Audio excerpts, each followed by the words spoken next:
हिसाब से कंपनी कैसी कैसी बन सकती है। तो सेक्शन नंबर 3 बताता है कि कंपनी बन सकती है या तो एक प्राइवेट कंपनी, या तो एक पब्लिक कंपनी, या तो एक वन पर्सन कंपनी। कितने लोग होना चाहिए मिनिमम? अगर हम प्राइवेट कंपनी बना रहे हैं तो मिनिमम आपको 2 जन चाहिए। कितने होशियार हो आप? पब्लिक में 7, ओपीसी में 1 लोग चाहिए, अकेला चाहिए। ऐसा है, आप बड़े मज़े में हैं आज। कुछ खास हुआ क्या ऐसा? अच्छा, खाना खा लिए, चलो अच्छा है। अच्छी बात है।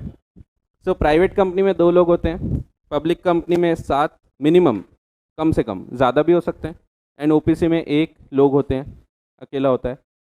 अब ये जितनी भी कंपनीज है वो प्राइवेट हो, पब्लिक हो या वन पर्सन कंपनी हो, ये अगेन क्लासिफाई की जा सकती है। कैसे कैसे? तो ये तीनों ही कंपनी, प्राइवेट, पब्लिक या ओपीसी, ये होगी या तो कंपनी लिमिटेड बाय शेयर्स, पता है क्या आपको? फिर लिमिटेड बाय गारंटी और अनलिमिटेड।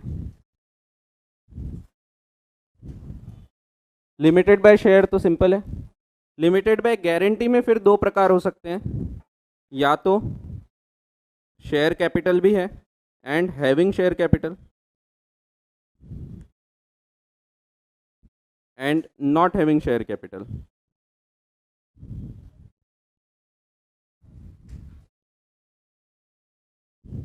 अनलिमिटेड में भी वैसे ही 2 प्रकार हो सकते हैं, having share capital and not having share capital. So ultimately company कितने प्रकार की हो सकती है? अगर मैं आपको पूछूं तो कंपनीज एक्ट के हिसाब से कंपनी इसके बाहर हो ही नहीं सकती।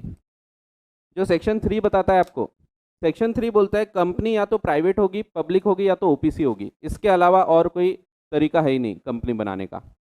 फिर अगेन ये बोलता है या तो लिमिटेड बाय शेयर्स या लिमिटेड बाय गारंटी या अनलिमिटेड होगी, इसके अलावा कुछ नहीं हो सकती। फिर लिमिटेड बाय गारंटी में हो सकता है कि गारंटी भी दी है और साथ साथ में शेयर कैपिटल भी है, या फिर गारंटी दी है और शेयर कैपिटल नहीं है, दोनों ही हो सकता है।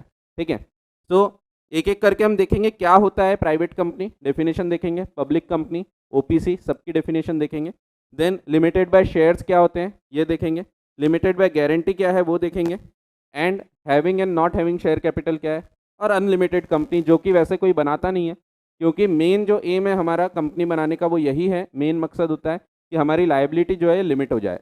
तो लिमिटेड लायबिलिटी एक मेन फीचर होता है जिसके लिए हम कंपनी बनाते हैं, और इसलिए अनलिमिटेड कंपनी आपको देखने को नहीं मिलती। तो ज़्यादा से ज़्यादा आपको लिमिटेड बाय गारंटी दिखेगी, बट 95% ऑफ द कंपनीज जो आप देखते हैं वो लिमिटेड बाय शेयर्स रहती है। ठीक है, सो कितनी कंपनीज टोटल बन सकती है कंपनीज एक्ट में? तो 15 प्रकार पॉसिबल है, 15 टाइप्स। कैसे क्या? तो एक तो प्राइवेट कंपनी होगी, फिर हो सकता है private company limited by shares है, ये एक प्रकार हो गया, private company limited by shares. दूसरा है private company limited by guarantee and having share capital, ये दूसरा प्रकार, यानी वो प्राइवेट है, गारंटी के द्वारा लिमिट की गई है एंड शेयर कैपिटल भी है। तीसरा प्रकार private company limited by guarantee and not having share capital. चौथा private company unlimited having share capital, private company unlimited not having share capital. तो प्राइवेट कंपनी 5 प्रकार की हो सकती है। बिल्कुल सेम प्रकार से public company limited by shares, public guarantee share capital, public guarantee no share capital, public unlimited share, public unlimited no share. तो इस प्रकार से बन सकती है, और उसी प्रकार से ओपीसी बन सकती है। तो अल्टीमेटली 15 टाइप्स है, प्राइवेट कंपनी 5 प्रकार की, पब्लिक कंपनी और ओपीसी, ये सब 5-5 प्रकार, यानी टोटल 15 टाइप्स। फिर हम जो इतनी सारी कंपनीज पढ़ते हैं कि गवर्नमेंट कंपनी है, फिर स्मॉल कंपनी है, डॉर्मेंट कंपनी है, ये सब क्या है? Holding subsidiary. ये सब कुछ अलग नहीं है, ये इनमें से ये एक होगी। जैसे अगर वही कंपनी के शेयर्स जो है वो गवर्नमेंट ने होल्ड कर लिए तो हम बोलेंगे गवर्नमेंट कंपनी हो गई, अगर दूसरी कंपनी होल्ड कर रही है, कंट्रोल कर रही है, तो सब्सिडरी मान लेंगे, लेकिन वो रहेगी यही, ये 15 के बाहर बन ही नहीं सकती।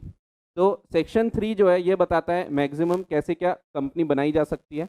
तो या तो प्राइवेट होगी या पब्लिक होगी या ओपीसी, फिर लिमिटेड बाय शेयर्स, गारंटी या unlimited, and having capital and not having share capital. तो इसके बाहर कुछ नहीं हो सकता, ठीक है। सो 15 प्रकार हो सकते हैं, आपको पूछा नहीं जाएगा ये सब मैं आपको समझा रहा हूँ सिर्फ। तो हम सेक्शन वाइज देख रहे हैं, एक एक करके आगे बढ़ रहे हैं। जैसे आपने सेक्शन नंबर 1 पढ़ा, सेक्शन 1 सिर्फ एप्लीकेबिलिटी है कि ये कहाँ कहाँ लागू होता है अपना एक्ट, तो पूरे भारतवर्ष में एक प्रकार से लागू होता है। एंड ये कंपनी को लगता है जो कि इस कंपनीज एक्ट में रजिस्टर्ड है या पुराने कंपनी लॉ में। फिर insurance company, banking company, electricity company, special act वाली कंपनी, ये सबको भी लगेगा जब तक इनकंसिस्टेंट नहीं है। तो ये सब चीज़ें हमने जो देखे थे वो सेक्शन नंबर 1 था। सेक्शन 2 तो साथ साथ चलते रहते हैं, जब भी आप कोई भी चीज़ पढ़ेंगे साथ साथ में सेक्शन 2 आ जाएगा, क्योंकि इसमें डेफिनेशंस बताई गई है कि कोई भी चीज़ की डेफिनेशन है। प्रमोटर है तो जब हम आगे पढ़ेंगे तो प्रमोटर की डेफिनेशन देखेंगे। फिर जब प्रॉस्पेक्टस पढ़ेंगे तो वहाँ भी सेक्शन 2 आएगा, प्रॉस्पेक्टस की डेफिनेशन। जब हम मेंबरशिप पढ़ेंगे तो मेंबर की डेफिनेशन पढ़ेंगे, अगेन सेक्शन 2 आएगा। तो सेक्शन 2 हम साथ साथ में पढ़ते रहते हैं बहुत सारी जगह पे। और सेक्शन 3 ये है, सेक्शन 3 बोलता है कि कितने प्रकार की कंपनीज बन सकती है, तो काइंड्स ऑफ कंपनी। तो ये सेक्शन नंबर 3 है। अगेन ये कैसे बनते हैं, कंपनी कैसे बनाते हैं, तो ये लोग मेमोरेंडम ऑफ एसोसिएशन करके एक डॉक्यूमेंट होता है, उस पर साइन करते हैं। तो उस पर साइन करके बनाया जाता है, जिसके बारे में आपको थोड़ी बहुत जानकारी है कि मेमोरेंडम क्या है। तो क्या रहता है मेमोरेंडम, ये जन्म कुंडली है। मैं आपको समझाने के लिए बोल रहा हूँ, लिखना नहीं ऐसा। तो जन्म कुंडली होती है कंपनी की। तो कंपनी जैसे आपकी जन्म कुंडली में लिखा होता है आप क्या करेंगे, लिखा होता है ना। तो आप कई बार फिर उसमें लिखा है बहुत पढ़ेगा तो सीए करने आते हैं अपन। मेरी कुंडली में भी लिखा था, आ गया सीए करने। फिर मैं पास नहीं हो रहा था, फिर मैं फिर से जाके बाबा को बताता हूँ, भाई पास नहीं हो रहा क्या करूँ। तो बोले बेटा तू पढ़ेगा ये लिखा है, पास होगा ये तो लिखा ही नहीं है। ऐसा भी होता है कभी कभी, तो ठीक है। तो ऐसे कुंडली में भी जैसा लिखा होता है वैसे ही इसके भी कंपनी के मेमोरेंडम में लिखा होता है कंपनी क्या करेगी, उसका नाम क्या है, कहाँ वो बनाई गई है, ये सब चीज़ें लिखी होती है। जैसे आपके कुंडली में लिखा होता है आपका नाम क्या है, आप कहाँ पैदा हुए, फिर आप आगे क्या करोगे, ये सब चीज़ें लिखी होती है। वैसे यहाँ पे लिखा होता है, ठीक है। तो मेमोरेंडम में ये लोग साइन करते हैं कि हाँ हम लोग ये कंपनी बनाने को तैयार है, और इनको हम बोलते हैं सब्सक्राइबर्स। तो आगे अपन देखेंगे। वैसे सब्सक्राइबर्स, मेंबर्स, सब में थोड़ा थोड़ा डिफरेंस है। प्रमोटर्स, हल्का फुल्का डिफरेंस हर किसी में है, तभी तो इतने सारे वर्ड्स हैं, नहीं तो एक ही वर्ड लिख दिए होते। तो member, share holder, subscriber, promoter, सब डायरेक्टर, सब में डिफरेंस है, ठीक है। तो ऐसा है, देखते हैं अपन एक एक करके आगे बढ़ते हैं। तो सेक्शन 3 है, पहले इतना अपन देख लेते हैं। 2 प्रकार से बताया गया है, companies covered under companies act and not covered under companies act. तो जो कवर हो रही, जो नहीं हो रही। तो कंपनीज अंडर कंपनीज एक्ट में 3 बेसिक टाइप्स है। सेक्शन 3 एक्चुअल वर्डिंग, एक्ट की वर्डिंग दी है। A company may be formed for any lawful purpose.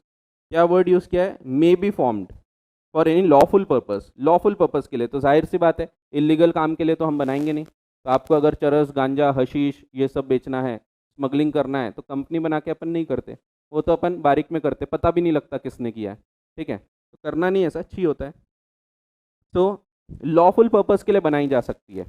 ये सेक्शन 3 में आपको फिर से बताऊंगा जब हम इंटरप्रिटेशन ऑफ स्टैट्यूट पढ़ेंगे, इसके वर्ड्स को कैसे इंटरप्रेट करना। अभी फिलहाल तो एकदम बेसिक लेवल पे चल रहे हैं अपन, धीरे धीरे जैसे हम आगे बढ़ेंगे तो मैं आपको ये सब वर्ड्स के मीनिंग भी बताऊंगा। तो company may be form for any lawful purpose bye 7 और मोर पर्सन, अगर आप पब्लिक कंपनी बनाना चाहते हैं। बाय 2 और मोर पर्सन, अगर आप प्राइवेट कंपनी बनाना चाहते हैं। या फिर बाय 1 और 1 पर्सन, 1 ही रहेगा, तो 1 और मोर नहीं होगा, अगर ओपीसी बनाना चाहते हैं। दैट इज टू से अ प्राइवेट कंपनी। ये सेक्शन से आपको एक और चीज समझ में आती है कि OPC is also a private company, ठीक है। तो ओपीसी भी प्राइवेट ही है। प्राइवेट में ही जब अकेला व्यक्ति बना रहा है और एक नॉमिनी अपॉइंट करता है तो उसको हम ओपीसी बोलते हैं, ठीक है। कैसे बनाएंगे, by subscribing their names to memorandum of association. तो सब्सक्राइबिंग, इसीलिए इनको सब्सक्राइबर्स बोलते हैं।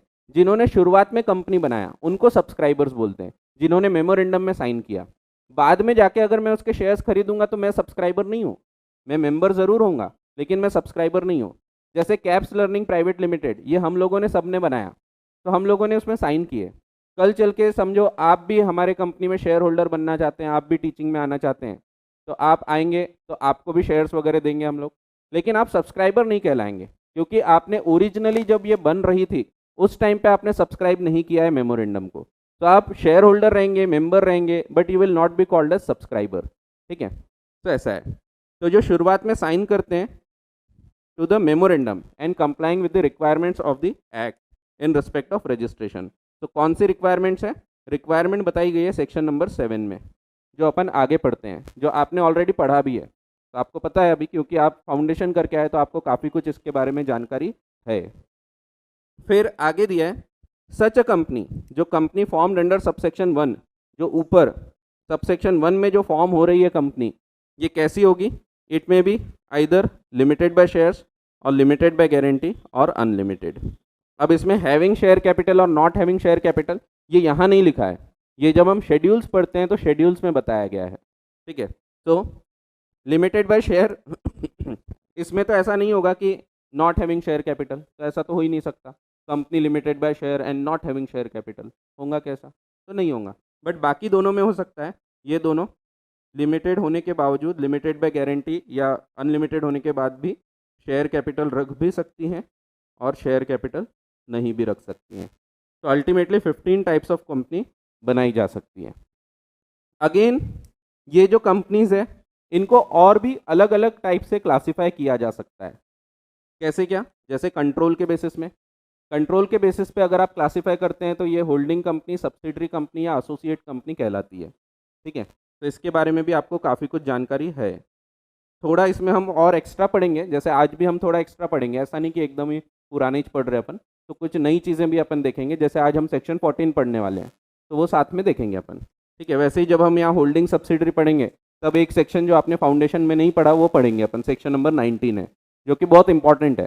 सेक्शंस आपको याद हो जाएंगे, आपको उसकी फिक्र करने की ज़रूरत नहीं है, जितने काम के रहेंगे सब याद हो जाएंगे। तो 148 में पूरे 148 याद रखने की आवश्यकता नहीं होती, बट काफ़ी कुछ ज़रूरत रहेगी जो अपने आप याद होते जाएंगे आपको। ठीक है, फिर on the basis of activity, कैसा काम कर रही है वो, उसके बेसिस पे उसको स्मॉल कंपनी बोला जा सकता है, छोटी कंपनी है। देन डॉर्मेंट, जो काम ही नहीं कर रही, या इनएक्टिव भी होती है एक, तो inactive company.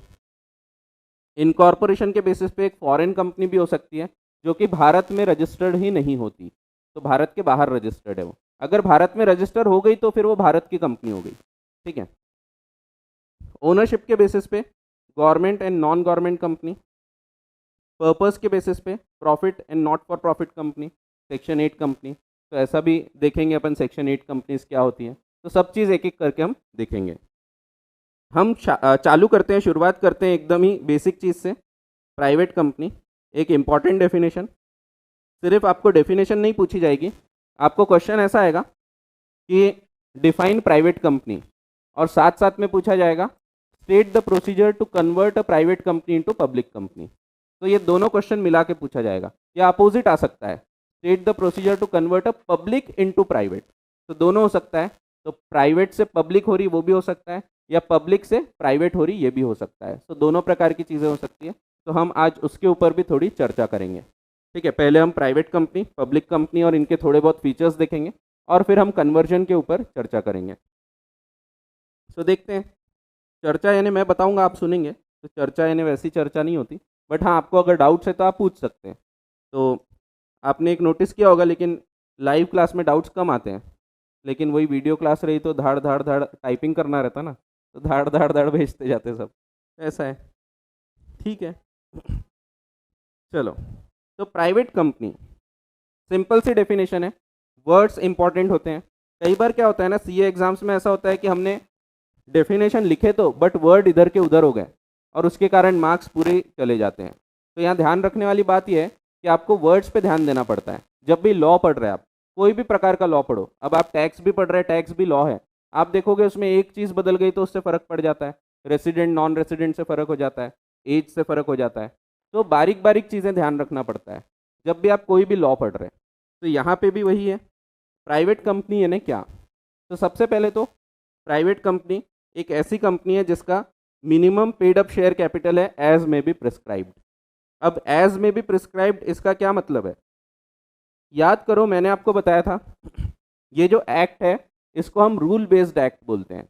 Rule based act का मतलब है इसमें बहुत सारी चीज़ें रूल्स में लिखी होगी। जैसे कल चल के यहाँ पे कुछ प्रिस्क्राइब करना है तो यहाँ पे इन लोग रूल्स में लिखेंगे कि minimum paid up share capital 1 lakh रुपए होना चाहिए। अब इससे फ़ायदा क्या होता है? रूल्स में क्यों लिखते हैं? क्योंकि देखो एक्ट बदलना थोड़ा मुश्किल होता है। अगर यहाँ लिख दिया रहता है having minimum paid up share capital as ₹1 lakh, तो फिर अगर आपको कल चल के वो प्रिस्क्राइब लिमिट को बढ़ाना है तो फिर यहाँ पे आपको पूरा एक्ट अमेंड करना पड़ा होता। बट अगर आपने ऐसा लिख दिया एज में बी प्रिस्क्राइब्ड तो ये आसान हो जाता है, क्योंकि अब रूल्स में वो अलग से प्रिस्क्राइब कर सकती है सरकार। सरकार ने लिख दिया यहाँ पे 1 लाख रुपए, तो 1 लाख मिनिमम हो जाएगा। कल चल के लग रहा है 1 लाख की तो आज वैल्यू नहीं बची, तो उसको बढ़ाना है, क्योंकि समय के साथ वैल्यू कम हो जाती। आज से 50 साल बाद 1 लाख रुपए कुछ नहीं रहेंगे। तो आज भी नहीं है उतने, आज भी बहुत सारे लोगों की जेब में ही रहते हैं। जेब में तो नहीं बट रहते हैं लोगों के पास। पर आज से 50 साल पहले अगर आप बात करो तो 50 साल पहले 1 लाख रुपए बहुत ही ज़्यादा होता था। ठीक है, तो इसीलिए ये लिमिट्स चेंज करना बहुत ज़्यादा फ्रीक्वेंटली कई बार चेंजेस करना पड़ता है और इसीलिए ये रूल्स में प्रिस्क्राइब किए जाते हैं। तो आपको एक्ट बदलने की ज़रूरत नहीं, अमेंडमेंट लाने की फिर आवश्यकता नहीं होती। अभी एट प्रेजेंट कोई भी लिमिट प्रिस्क्राइब नहीं की गई है। आपने अगर कहीं पढ़ा होगा, जैसे आपने 11th-12th में पढ़ा होगा कि 1 लाख की लिमिट होती है प्राइवेट कंपनी में, तो गलत है। तो 11th का कोर्स पीछे चलता है, तो 11th-12th में आपने पढ़ा होगा, बट ये पीछे चलता है कोर्स। वो लिमिट अभी कुछ नहीं है। अभी आप 10,000 रुपये से भी कंपनी बना सकते हैं। ठीक है, तो at present there is no such prescribe limit, कुछ भी प्रिस्क्राइब नहीं किया है। तो अभी आप कितना भी minimum paid up share capital रख सकते हैं। ठीक है, and which bytes articles, articles के द्वारा, articles means again articles of association. ये एक डॉक्यूमेंट होता है जिसमें पूरे इंटरनल रूल्स बताए होते हैं कि कंपनी कैसे क्या काम करेगी, क्या कर सकती, क्या नहीं कर सकती। तो मेमोरेंडम मेन डॉक्यूमेंट है और ये इसके इंटरनल मैनेजमेंट की बात होती है। तो इंटरनल जो काम होते हैं वो कैसे क्या किए जाएंगे। तो आर्टिकल्स में कुछ चीज़ें लिखना पड़ता है। जब भी हम प्राइवेट कंपनी की बात करते हैं उसके आर्टिकल्स में 3 चीज़ें लिखी होती है हमेशा। आप जब भी प्राइवेट कंपनी के आर्टिकल्स उठा के देखेंगे तो उसमें 3 चीज़ें लिखी होगी। पहली चीज़ होगी restriction on the transfer of it shares, तो restricts the right to transfer it share. यहाँ पे अगेन वर्ड इंपॉर्टेंट है, एक तो आर्टिकल्स वर्ड भी इंपॉर्टेंट है। कहाँ से इसको रिस्ट्रिक्ट कर रहे हैं? आर्टिकल्स के द्वारा। आर्टिकल्स में लिखना पड़ता है हमको ये। तो जो आर्टिकल्स ऑफ एसोसिएशन है उसमें लिखा रहेगा कि आप जो शेयर्स हैं उसको फ्रीली ट्रांसफर नहीं कर सकते। तो ऐसा नहीं है कि आप ट्रांसफर नहीं कर सकते, it is not prohibition, it is restriction. तो रिस्ट्रिक्शन और प्रोहिबिशन में फ़र्क होता है। प्रोहिबिशन का मतलब है आप उसको कर ही नहीं सकते, लेकिन रिस्ट्रिक्शन का मतलब है आप उसको कर सकते हैं but subject to fulfilment of certain conditions. जैसे हमारी एक प्राइवेट कंपनी है, अब कैप्स लर्निंग प्राइवेट लिमिटेड में मैं अगर शेयर्स बेचना चाहता हूँ तो क्या मैं नहीं बेच सकता? तो बेच सकता हूँ, बट कुछ रिस्ट्रिक्शंस होंगे।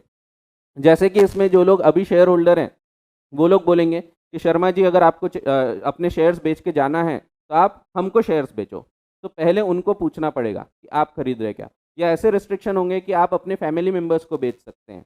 तो इस प्रकार के रिस्ट्रिक्शंस लगाए जा सकते हैं, बट ये फ्रीली ट्रांसफरेबल नहीं होंगे। ऐसे ही मैं किसी को भी नहीं बेच सकता।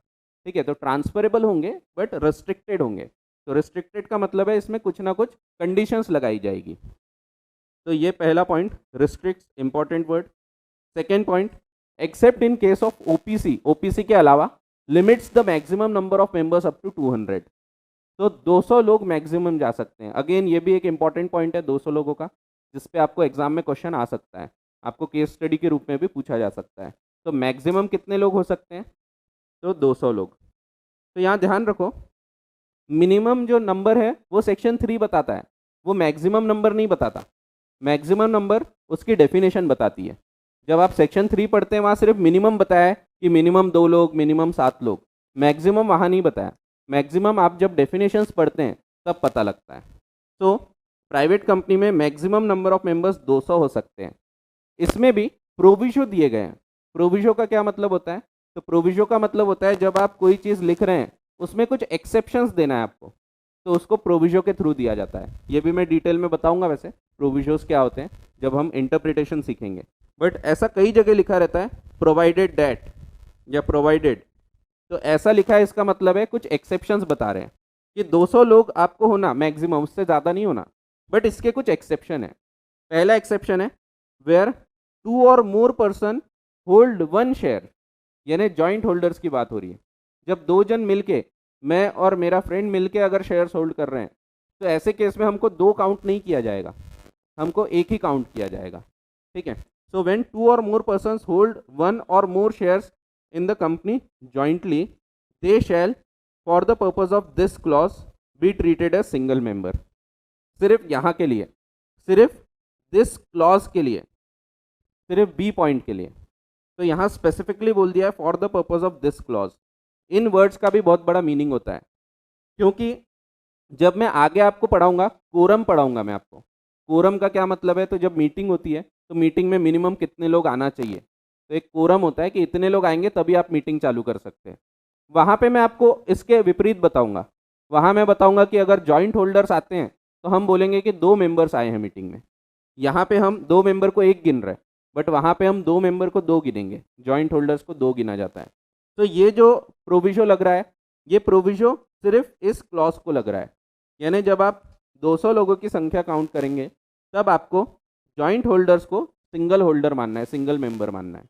और उसके अलावा जो पास्ट और प्रेजेंट मेंबर्स हैं, जो एम्प्लॉयज़ थे, पहले एम्प्लॉय थे या अभी एम्प्लॉय हैं, तो कई बार ऐसा होता है कि हम लोग एम्प्लॉयज़ को भी शेयर्स दे देते हैं, कि कोई एम्प्लॉय है और उसको हमने शेयर्स उसको भी दे दिया है। जैसे समझो हम चाहते हैं हमारे स्टाफ के पास भी शेयर होल्डिंग रहे, तो हम अपने एम्प्लॉयज़ को एसॉप्स देते हैं, एम्प्लॉय स्टॉक ऑप्शंस होते हैं, जिसमें हम एम्प्लॉयज़ को एज अ ग्रेटिट्यूड हम लोग उनको कुछ गिफ्ट के रूप में शेयर्स दे देते हैं सस्ते में। तो ऐसे केसेस में ये शेयर्स को भी काउंट नहीं किया जाता। तो जो एम्प्लॉयज़ हैं उनको अगर शेयर्स दिए गए तो वो भी काउंट नहीं किए जाएंगे। तो 200 लोगों में इनको काउंट नहीं किया जाएगा, एम्प्लॉयज़ को, और joint holders will be counted as 1। ठीक है, तो ऐसा है। तो provided following shall not be included in the number of members, इनको काउंट ही नहीं करना है। किसको? Persons who are in employment of the company and past employees who have continued to be members. तो जो हमारे एम्प्लॉयज़ हैं उनको आप काउंट नहीं करोगे, अभी के एम्प्लॉय भी नहीं और पास्ट एम्प्लॉय भी नहीं। और फ्यूचर के एम्प्लॉयज़ को काउंट करोगे क्या? तो नहीं, पता ही नहीं अपने को फ्यूचर में कौन एम्प्लॉय होगा, ये थोड़ी पता होता है। ठीक है, तो पास्ट एम्प्लॉय, तो पास्ट एम्प्लॉय मीन्स पहले एम्प्लॉय था, अभी उसका एम्प्लॉयमेंट खत्म हो गया, बट फिर भी वो शेयर होल्डर है, तो भी उसको हम मेंबर काउंट नहीं करेंगे हम। ठीक है, तो पास्ट एम्प्लॉय को भी काउंट नहीं किया जाएगा। तो ऐसा है। तीसरा जो पॉइंट है ये बोलता है prohibits any invitation to public to subscribe for any securities. Shares word use नहीं किया यहाँ, any securities of the company. तो ये पब्लिक से पैसा नहीं ले सकती, पब्लिक को शेयर्स डिबेंचर्स कुछ भी नहीं दिए जा सकते, तो एनी सिक्योरिटीज वर्ड यूज किया है। ठीक है, सिर्फ शेयर्स नहीं, कोई भी सिक्योरिटी नहीं दिया जा सकता। तो अगर एक प्राइवेट कंपनी है तो वो पब्लिक से पैसा नहीं ले सकती कि पब्लिक को शेयर्स दे दिए उनसे पैसा ले लिए, या डिबेंचर्स इशू कर दिए और पैसा ले लिए। वो सिर्फ गिनती के लोगों से, डायरेक्टर्स हो गए, उनके रिलेटिव्स हो गए, तो इन लोगों से ही ले सकती है पैसा, तो पब्लिक से वो पैसा नहीं ले सकती। ठीक है, तो ऐसा है, सिंपल है। अगेन वही पॉइंट्स बताए जो मैंने ऊपर बताया आपको। पहला, जब आप नंबर ऑफ पर्सन्स काउंट करोगे तो पास्ट और प्रेजेंट एम्प्लॉय को काउंट ही नहीं करना है, and joint holders will be treated as single member. इस पे आपको क्वेश्चन आ सकता है कि एक कंपनी है, वो कंपनी में समझो 210 शेयर होल्डर्स हैं, मेंबर्स हैं, इसमें से फिर आपको बताया रहेगा कि 5 लोग जॉइंट होल्डर्स हैं, 5 लोग नहीं 10 लोग, समझो 10 लोग मिल के 5 शेयर्स होल्ड कर रहे हैं, तो 10 लोग जॉइंट होल्डर्स हैं, तो इनको आप 5 काउंट करोगे, तो इसमें से 5 माइनस हो गया। फिर इसमें बताया रहेगा कि आपके 20 लोग एम्प्लॉयज़ हैं, तो माइनस हो जाएंगे। तो फिर क्या आपके 200 के ऊपर गए? तो आंसर इज़ नो। तो 200 के ऊपर नहीं जाना चाहिए, इनको पकड़ के गया तो चलता है। तो जो एम्प्लॉयज़ थे वो जोड़ के अगर 200 के ऊपर जाएंगे तो चलेगा, लेकिन एम्प्लॉयज़ के अलावा डायरेक्ट जो सिर्फ मेंबर्स हैं वो लोग इसके ऊपर नहीं जाना चाहिए, 200 के ऊपर संख्या नहीं जाना चाहिए। ये भी वैसे आपने पढ़ा हुआ है, फाउंडेशन में ऐसा एक क्वेश्चन भी था आपके बुक में, अगर आपने पढ़ा होगा, अगर आपने कंपनी लॉ को स्किप नहीं किया होगा तो आपने देखा होगा, एक क्वेश्चन था उसमें, तो उसमें यही था कि उसको कन्वर्ट करना है, तो कन्वर्ट करने के टाइम जो नंबर है वो कम करना पड़ेगा या नहीं करना पड़ेगा, उसमें पब्लिक कंपनी का एग्जाम्पल था। पब्लिक कंपनी प्राइवेट होने जा रही है, तो वो एग्जाम्पल एक्चुअली यहाँ से है, इंटरमीडिएट के कोर्स से है वैसे वो, बट फिर भी वहाँ भी पूछा जा सकता है। ठीक है, तो देखेंगे अपन, क्वेश्चंस भी देखेंगे, थोड़े बहुत क्वेश्चन बैंक भी मिला है आपको, तो वो भी देखना है। छोटी सी क्वेश्चन बैंक है, देखे होंगे आपने, है ना, इतनी सी है। ठीक है, चलता है। देखो पहले ही बता दिया था मैंने आपको, यहाँ पे 3 गुना पढ़ना है, तो पढ़ना ही चाहिए। इनफैक्ट और ज़्यादा पढ़ना है, कुछ कुछ सब्जेक्ट तो बहुत ज़्यादा पढ़ना है। ठीक है, ज़्यादा डराना नहीं चाहिए, डरो मत। हाँ, और सतर्क रहो, कोरोना बढ़ रहा है, लोगों को खांसी भी आ रही है। ठीक है। हाँ, नोट नंबर 2, रिस्ट्रिक्शन जो वर्ड यूज़ किया है, रिस्ट्रिक्शन का क्या मतलब है? रिस्ट्रिक्शन का मतलब है आप बेच तो सकते हैं, पर उसमें कुछ प्रकार की कंडीशंस होती है, जैसे कि राइट ऑफ प्री एम्पशन।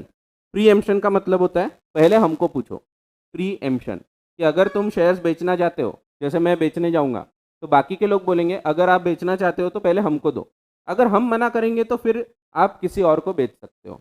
तो इस प्रकार के रिस्ट्रिक्शंस लगाए जाते हैं। तो right of preemption, that is the right of existing members to purchase the shares of the outgoing members when sold. And directors refuse भी कर सकते हैं यहाँ पे कि हम आपके शेयर्स ट्रांसफर नहीं करेंगे। हाउएवर ये जो पावर है ये गुड फेथ में एक्सरसाइज करना चाहिए for the benefit of the company. तो ये आगे देखेंगे अपन, जब हम ट्रांसफर और ट्रांसमिशन ऑफ सिक्योरिटीज देखेंगे, वहाँ पे हम देखेंगे कि अगर डायरेक्टर्स मना करते हैं शेयर्स ट्रांसफर करने को, तो ऐसे केस में आपके पास क्या क्या ऑप्शन है, तो अपन क्या क्या कर सकते हैं, ट्रिब्यूनल जा सकते हैं, तो ये सब चीज़ें देखेंगे अपन। ठीक है, फिर पब्लिक कंपनी, सिंपल है। प्राइवेट कंपनी में कोई डाउट तो होगा नहीं, बट फिर भी कुछ हो तो पूछ सकते हैं। वर्ड्स इंपॉर्टेंट है, पहले चीज़ आर्टिकल्स, दूसरा रेस्ट्रिक्ट्स, तीसरा यहाँ पे प्रोहिबिट्स है, ये प्रोहिबिट्स ये इंपॉर्टेंट है। ठीक है, ये तो ठीक है, लिमिट्स 200 ये ठीक है, बट ये रिस्ट्रिक्ट्स वर्ड की जगह रिस्ट्रिक्ट ही होना चाहिए। रिस्ट्रिक्ट की जगह प्रोहिबिट लिखा और प्रोहिबिट की जगह रिस्ट्रिक्ट लिखा तो मीनिंग बदल जाता है और मार्क्स नहीं मिलेंगे, और हो सकता है कुछ भी नहीं दे, क्योंकि मीनिंग मीनिंग बदला तो मार्क्स बिल्कुल भी ख़त्म हो जाएंगे फिर, क्योंकि डेफिनेशन ही चेंज हो गई फिर। ठीक है, तो मीनिंग नहीं बदलना चाहिए, तो ध्यान रखो। कुछ वर्ड्स इंपॉर्टेंट होते हैं, कई लोग पूछते हैं सर लॉ में वैसा का वैसा लिखना पड़ता है क्या? The answer is no.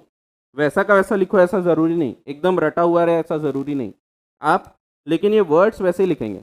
जैसे restricts the right to transfer shares है, तो आप रिस्ट्रिक्ट्स ट्रांसफरेबिलिटी ऑफ शेयर्स लिखेंगे तो भी चलेगा, लेकिन ये रिस्ट्रिक्ट की जगह रिस्ट्रिक्ट ही आना चाहिए और प्रोहिबिट की जगह प्रोहिबिट ही लाना चाहिए। अगर आप उसको बदल दोगे तो वहाँ पे मार्क्स पे फ़र्क पड़ेगा। ठीक है, तो ऐसा है।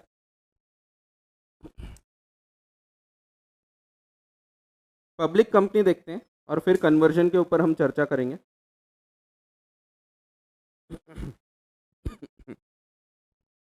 पब्लिक कंपनी, बहुत ही आसान डेफिनेशन। पब्लिक कंपनी यानी एक ऐसी कंपनी जो कि प्राइवेट कंपनी नहीं है। कितना सही, बहुत सही। तो public company means a company which is not a private company, कितना डिफिकल्ट है, and has a minimum paid up share capital as may be prescribe, जो रूल्स में लिखे होते हैं लेकिन अभी कुछ भी प्रिस्क्राइब नहीं किया है। तो पब्लिक कंपनी में भी मैक्सिमम अमाउंट कितना होना, मिनिमम अमाउंट कितना होना, ये प्रिस्क्राइब नहीं किया, क्योंकि जैसा कि मैंने आपको बताया कि बहुत ज़्यादा स्ट्रिक्ट हो गया था कंपनी लॉ। जब इन्होंने बनाया तो इनको लगा था स्ट्रिक्ट बनाना है अपने को, लेकिन वो बहुत ही ज़्यादा स्ट्रिक्ट हो गया था, और इसीलिए धीरे धीरे इसमें और रियायतें दी गई। तो पहले यहाँ पे दिया गया था कि मैक्सिमम मिनिमम 1 लाख का कैपिटल होना वगैरह, बट फिर इसको हटा दिया क्योंकि ईज ऑफ डूइंग बिजनेस की ओर जाना चाह रहे हैं हम। अगर हम कंपनी में 1 लाख रुपए ज़बरदस्ती डालेंगे जबकि ज़रूरत ही नहीं है, पर कैपिटल डालना पड़ रहा है, तो कोई मतलब ही नहीं है। तो ईज़ ऑफ डूइंग बिजनेस के तहत मोदी सरकार ने इसको कम कर दिया, यानी हटा ही दिया। आपको जितने की ज़रूरत है उतना पैसा डालो, कोई दिक्कत नहीं है, पेड अप शेयर कैपिटल आप अपने हिसाब से रख सकते हैं। ठीक है, तो मिनिमम हटाने के पीछे का मेन एम वही था कि ईज़ ऑफ डूइंग बिजनेस को हम थोड़ा बढ़ावा देना चाहते हैं कि आसानी से काम कर सके। ये सब चीज़ों के कारण नहीं तो पैसे ही हम जमा कर रहे हैं, 1 लाख रुपए कम से कम डालना पड़ेगा, तो उसके लिए हम लोग रुके हैं, तो ये नहीं होना चाहिए। तो इसीलिए ये चीज़ें हटाई गई है। फिर सिर्फ ये प्रोविजो ही काम का है आपके पब्लिक कंपनी में, बाकी डेफिनेशन बकवास है, ऐसा काटो मत। आप भी काट दोगे नहीं तो। कितना पांचट मारता हूँ मैं, चलो ठीक है। Provided a subsidiary of a public company will be deemed as a public company. याद है किसी को? ऐसा पढ़े थे क्या?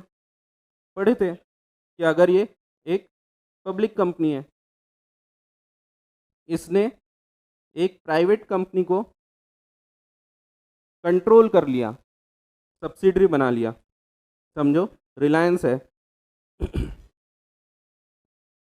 उसने कैप्स लर्निंग प्राइवेट लिमिटेड के शेयर्स होल्ड कर लिया, समझो 70%। तो ये जो रहेगी ये भी पब्लिक मान ली जाएगी, ठीक है। तो पब्लिक कंपनी के रूल्स लगने लगेंगे। ऐसा है, सिंपल।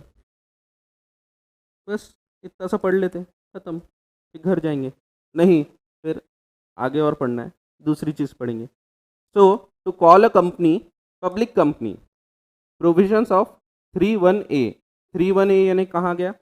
ये जो हमने ऊपर पढ़ा था 31A यानी 7 लोग, एंड 271 सेक्शंस याद रखने की वैसे ज़रूरत नहीं है, बट ये लाइन से चलते हैं।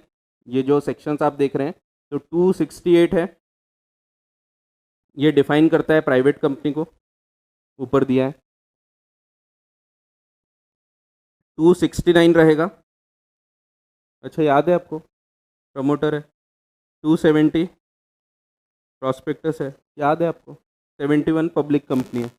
बस सिंपल, अल्फ़ाबेटिकल ऑर्डर में चलते हैं, ठीक है। फिर 72, अच्छा याद है, पब्लिक फाइनेंशियल इंस्टीट्यूशन होता है, तो पब्लिक है ना, यहाँ भी पब्लिक आ रहा, वहाँ भी पब्लिक वर्ड आ रहा, तो वो 72 में दिया है, ठीक है। तो ऐसे लाइन से ही चलती है, ठीक है। सो 31A रेड विथ 271, कम से कम 7 लोग चाहिए, 31A बोलता है। फ्री ट्रांसफर ऑफ शेयर्स होना चाहिए, क्योंकि इसके आर्टिकल्स में रेस्ट्रिक्शंस लिखे नहीं है। फिर no limit on maximum number of members, maximum number कितने भी हो सकते हैं, ये 8 नहीं है, इन्फिनिटी है। आप बोलोगे 8 गिर गया, नहीं, ठीक है, हाँ हाँ ठीक है।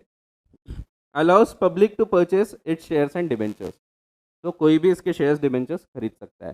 फर्दर एक कंपनी, प्राइवेट कंपनी जो सब्सिडरी बन जाएगी पब्लिक कंपनी की, उसको भी हम पब्लिक कंपनी मान लेंगे, डीम्ड यानी मान लेना, ठीक है। तो उसको भी हम पब्लिक मान लेंगे, सिंपल है, खत्म। बस चलो आगे बढ़ते हैं, चलो देखते हैं, इतना सा पॉइंट पढ़ेंगे और फिर हम डायरेक्टली, अरे छुट्टी नहीं, मेरे को दया आती कभी कभी आप पे, सुबह से बैठे बेचारे भूखे प्यासे, ठीक है, लेकिन क्या है, अब पढ़ना है। देखो कुछ अच्छा अचीव करना है तो कुछ तो मेहनत करना पड़ता है, नहीं तो बीकॉम है अपने पास, बीकॉम कर सकते हैं अपन। तो ऐसा है, तो रहता है, नहीं एक्चुअल में ऐसा होता है। और यही यही चीज़ डिफिकल्ट है एक्चुअल में, सीए एग्जाम्स में कोर्स डिफिकल्ट नहीं है। डिफिकल्ट ये है इतने देर बैठना, इतने देर पढ़ना, ये सब हर किसी के बस की बात नहीं होती। बोलने को ऐसा लगता है कि हाँ इतने देर पढ़ना तो है, लेकिन वो बहुत मुश्किल होता है। और जो वो कर लेता है तो वो पास हो जाते हैं। आप देखना जितने लोग क्लास एकदम रेगुलरली करते हैं, उन लोग का पास होने का ग्राफ बहुत ज़्यादा होता है। तो क्लास रेगुलर करना एक इम्पॉर्टेंट होता है, क्योंकि कभी ऐसा लगता है यार आज बड़े थक गए, आज भग जाते। तो कई बार होता है कि आप कोई बीच का एक लेक्चर बंक मारोगे या आखिरी का लेक्चर बंक मारोगे। अभी तो नहीं होगा ये, अभी भी कुछ हो सकता है, कुछ लोग सोचेंगे यार पढ़ा हुआ तो है, चलो आज चलते मूवी देख के आते हैं। तो ऐसा होता है, बट मैं आइडिया नहीं दे रहा आपको, नहीं तो बोलेंगे अरे हाँ सर मूवी देख के आए रहते, तो नहीं, तो ऐसा मत करो। तो यही चीज़ डिफ़िकल्ट होती है सीए एग्ज़ाम्स में, कोर्स में कोई डिफ़िकल्टी नहीं है, बस वही है इतने देर बैठना, उसको पढ़ना, घर जाके रिवाइज करना। तो ये भी बोलते हैं, आपने सुना भी होगा, बस इतना सा करना है कि यहाँ जो पढ़ा घर जाके एक बार रिवाइज कर लो, बस। लेकिन वही आप देखो करने को कितना टाइम जाता है। अगर आप सिर्फ कॉस्टिंग और अकाउंट्स लेके ही बैठोगे तो पूरा दिन निकल जाता है। जो लोग कर रहे हैं उनको पता होगा, जो नहीं कर रहे हैं उनको पता ही नहीं, अच्छा सर ऐसा होता है, तो ऐसा है। लेकिन हाँ, कॉस्टिंग अकाउंट्स में ही पूरा टाइम निकलता है, तो आपको प्लान ऐसा करना चाहिए, कॉस्टिंग अकाउंट्स रोज करो और एक दिन टैक्स करो, दूसरे दिन लॉ करो, ऐसा कर सकते हो। या फिर आप टाइम वैसा बाइफरकेट करो, क्योंकि लॉ को ज़्यादा टाइम नहीं लगता, इवन टैक्स को, दोनों ही लॉ है, तो टैक्स और लॉ को आप लगे तो आधा आधा घंटा दे दो, दैट विल बी सफिशिएंट। बहुत आसानी से आप कवर कर लोगे, बट डेली रिविजन ज़्यादा इंपॉर्टेंट है। तो कंसिस्टेंसी वही इंपॉर्टेंट होती है, सबसे ज़्यादा वही इंपॉर्टेंट है। तो रेगुलर अगर आप पढ़ोगे तो बहुत आसान हो जाता है, और नहीं पढ़ेंगे तो फिर दिक्कत जाती है। तो वही है कि मोटिवेशन बनाए रखना पड़ता है। पहले दिन कितना अच्छा लग रहा था कि नहीं, अरे मैं तो एकदम फोड़ डालूंगा, तो लगा था अपने को, लेकिन अब ऐसा लग रहा है यार इतने देर घर कब जाएंगे, घर कब जाएंगे, अब वो फोड़ना भूल गए आप। तो ऐसा होता है तो वो मत होने दो। देखो कोई सो गया, लुढ़का लुढ़का तो तो ऐसे हैं, वो पिछली बैच वाले हैं, उनको पढ़ा हुआ है, कई बार ऐसे होते हैं। हेलो, कैसी रही नींद? अच्छा सुन रहे थे तुम, क्या बोला मैंने? हाँ कुछ तो पब्लिक कंपनी बोल रहा था मैं, चलो ठीक है हाँ सो ध्यान दो। तो क्या पिछले बैच में बहुत ये हो गया ना, बीच में बंद हो गई, तो वो और ज़्यादा डिफिकल्ट हो गया। देखो यहाँ पे बैठना तो भी हो जाता है, जो लोग बेचारे घर पे बैठ के कर रहे हैं ना, उनकी हालत और ख़राब होती। तो यहाँ पे हो जाता है, नहीं एक्चुअल में आपको ऐसा लग रहा होगा घर पे तो मैं लेट के मस्त देखूंगा वीडियो, लेकिन वो पॉसिबल ही नहीं है, आप बंद कर दोगे। मेरे को मालूम है, मैं भी एक एवरेज स्टूडेंट रहा हूँ, मेरे को पता है आपकी क्या तकलीफ होती। यार देखेंगे ना, रात को देखेंगे, बैकअप है, वो रात को फिर अरे कल है, संडे को देखेंगे, और वो फिर एग्ज़ाम आ जाती और छूट जाता पूरा। तो मेरे को पता है, मैं एक एवरेज स्टूडेंट रहा हूँ, और अपन कैसे प्रोकास्टिनेट करते हैं वो पता है। तो हर किसी में वो डिसिप्लिन नहीं होता, लेकिन डिसिप्लिन बहुत लगता है। अगर आप सीए जैसा कोई कोर्स कर रहे हैं तो डिसिप्लिन बहुत लगता है उसमें तो इसीलिए आप देखो शर्मा सर कितने डिसिप्लिन्ड है एकदम, फिर पवन सर है, पवन सर तो 1 मिनट आगे पीछे नहीं करते, तो एकदम ही डिसिप्लिन्ड है ये। तो अरे हाँ, सही में देखे होंगे ना आपने, वो 1 मिनट भी बचेगा ना वो पढ़ाएंगे, छोड़ेंगे नहीं। मैंने कल 5 मिनट बचा था, छोड़ दिया, मैंने बोला अरे छोड़ो जान दो तो लेकिन लेकिन ऐसे बहुत सारे टीचर्स ऐसे रहते हैं जो एकदम ही डिसिप्लिन रहेंगे कि नहीं ये टाइम से ये टाइम, तो बराबर उतने टाइम तक खींचेंगे ही। तो ऐसा होता है, खींचेंगे मीन्स तो तो ऐसा है, लेकिन हाँ ये चीज़ काम भी आती है। तो एक डिसिप्लिन होना ज़रूरी है, या तो खुद से लाओ या ज़बरदस्ती फिर लाना पड़ता है। तो खुद से लाओ तो अच्छा है। तो वैसे आपको बोलते होंगे आपके घर वाले भी, बेटा बस ये कर ले, फिर सब ऐश ही ऐश है, बट बता दूँ ऐसा कुछ नहीं होता, हर जगह स्ट्रगल है। मैं आपको एक सत्य घटना बता देता हूँ, सच बता देता हूँ क्या होता है। सच ये होता है, चीज़ आसान नहीं हो जाती, जो चीज़ रहेगी वैसी रहने वाली है। आप जैसे सीए बन जाओगे, उसके बाद ऐसा नहीं होगा कि आपको बहुत कम काम करके बहुत ज़्यादा पैसे मिल रहे हैं। सिर्फ फ़र्क ये पड़ता है आपको हमाली करने की आदत हो जाती है, क्योंकि क्योंकि हमने पढ़ते टाइम इतनी मेहनत किए रहते हैं, कुछ लगता ही नहीं बाद में एक्चुअल में। तो अभी भी मैं 5 घंटे ही सोता हूँ, तो लेकिन कुछ लगता ही नहीं, अब आदत ही हो गई वो चीज़ की। तो आपके साथ भी वही होगा कि आपको ऐसा लगेगा यार, पहले ऐसा लगेगा कि बड़ा मुश्किल जा रहा है, बाद में उसकी आदत हो जाएगी, फिर ऐसा लगेगा ही नहीं कि कुछ अलग है। तो अपन एक्स्ट्रा ऑर्डनरी हो जाते हैं, अपने आप ही हो जाते हैं। तो कुछ करना नहीं पड़ता उसके लिए, आप यहाँ इतनी मेहनत कर लेते, बाद में ज़िंदगी आसान लगने लगती। तो ज़िंदगी आसान नहीं होती, हमको मेहनत की आदत हो जाती है, बस उतना ही है। एक्चुअल में आप देखना जितने लोग जॉब करते हैं ना, सीए बनने के बाद बहुत काम करते हो, सुबह से शाम तक काम ही कर रहे हैं। और प्रैक्टिस वाले भी, हम लोग भी बहुत काम करते हैं, करना ही पड़ता है, क्योंकि पढ़ाना है तो पूरे नोट्स बनाना, बुक बनाना, तो बहुत ज़्यादा टाइम जाता है इसमें, तो करना पड़ता है।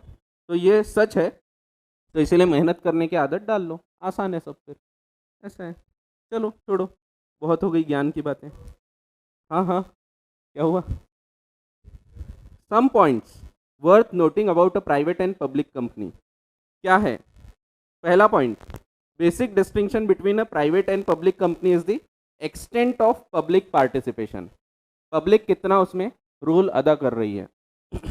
इन पब्लिक कंपनी, पब्लिक पैसा लगाती है, membership of companies open to general public at large, पता है आपको। और प्राइवेट कंपनी में पब्लिक का पार्टिसिपेशन नहीं होता है। तो ये क्लोज्ड अफेयर है। अफेयर यानी वो नहीं जो आप सोच रहे अफेयर यानी closed affair of few people, यानी कुछ लोग मिलके काम कर रहे हैं, ठीक है। तो ऐसा है। सेकेंड, अब ये बकवास है, last word of private company private limited से खत्म होता है, और जैसे caps education India private limited या कैप्स लर्निंग प्राइवेट लिमिटेड, और पब्लिक कंपनी का लिमिटेड वर्ड से खत्म होता है, जैसे रिलायंस इंडस्ट्रीज लिमिटेड, ठीक है। और एंड कंपनी लिख देने से कंपनी नहीं बन जाती, ठीक है। तो जैसे मैंने लिख दिया ऐसे शर्मा एंड कंपनी, तो ये कंपनी हो गई क्या? तो नहीं, ये फर्म है, ठीक है। तो एंड कंपनी लिखने से कंपनी नहीं होती, प्राइवेट लिमिटेड या लिमिटेड वर्ड लिखा होता है उसमें। और ओपीसी है तो उसमें ब्रैकेट में ओपीसी भी लिखा होता है, ठीक है। ये भी देखेंगे अपन, आगे आएगा। फिर प्राइवेट कंपनी को बहुत सारे रूल्स फॉलो नहीं करना पड़ता और इसीलिए उसका काम करना थोड़ा आसान हो जाता है। पब्लिक कंपनी को बहुत सारी फाइलिंग करना पड़ता है, बहुत सारे उसको रूल्स फॉलो करना पड़ता है, बहुत सारे उसके ऑडिट वगैरह की प्रोसीजर होती है, इंटरनल ऑडिट्स वगैरह, तो वो सब भी होते हैं बड़ी अगर कंपनी हो गई तो। लेकिन एक प्राइवेट कंपनी को ये सब नहीं करना पड़ता, and as a result private company बहुत प्रिविलेज पोजीशन में है, बेनिफिशियल पोजीशन में। Then formation of private company में आपको एडवांटेज किसका मिलता है? पार्टनरशिप एंड लिमिटेड लायबिलिटी का। तो on the one hand advantages of partnership are available, क्योंकि हम लोग खुद ही काम करते हैं इसमें। वैसे आप देखो तो एक जो मेन फीचर है separation of ownership and management, ये जनरली प्राइवेट कंपनी में आपको नहीं देखने को मिलता। भले आप चाहो तो कर सकते हो, बट जनरली आप देखते हैं जो लोग शेयर होल्ड कर रहे हैं वही लोग डायरेक्टर बन जाते हैं, ठीक है। तो no control of outsiders, and on the other hand advantages of company organisation जैसे कि लिमिटेड लायबिलिटी, परपेचुअल सक्सेशन, ये सब भी मिल जाता है। Moreover it is not required to comply with the statutory obligation of public companies. तो statutory का मतलब होता है जो कानून के द्वारा बताई गई, तो लीगल ऑब्लिगेशंस। तो स्टैट्यूटरी मीन्स जो लॉ में कहीं ना कहीं लिखे हैं, ठीक है। तो ऐसा है। ओपीसी के बारे में थोड़े रुक के चर्चा करेंगे, डायरेक्टली हम आएंगे सेक्शन नंबर 14 पे। दूर है थोड़ा।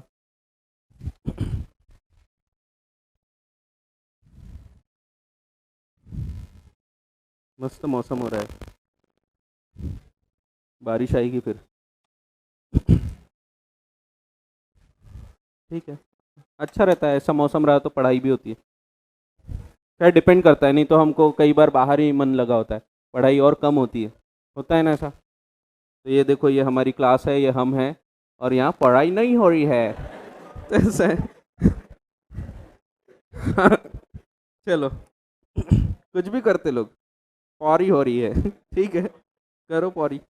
हाँ, तो conversion of private company into public and public into private.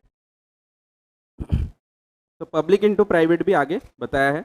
Section 14 पढ़ रहे हैं हम, आर्टिकल्स ऑफ एसोसिएशन। पहले मैं आपको ये समझा देता हूँ, उसके बाद फिर हम इसको देखेंगे डिटेल में, रीड करके देखेंगे।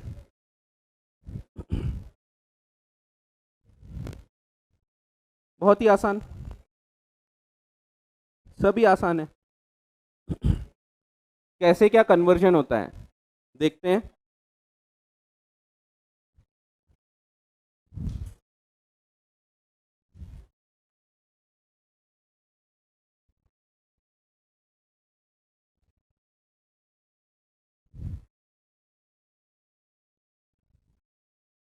Conversion of private company into public company कैसे होता है, और फिर दूसरा conversion of public company into private company. हाँ, इसको कम जगह लगेगी पब्लिक प्राइवेट को, क्योंकि conversion of private to public 3 प्रकार से होगा। इसमें 3 चीज़ें हो सकती हैं।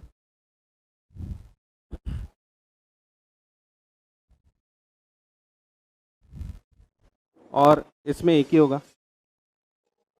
हाँ हाँ, ठीक है, तो देखते हैं।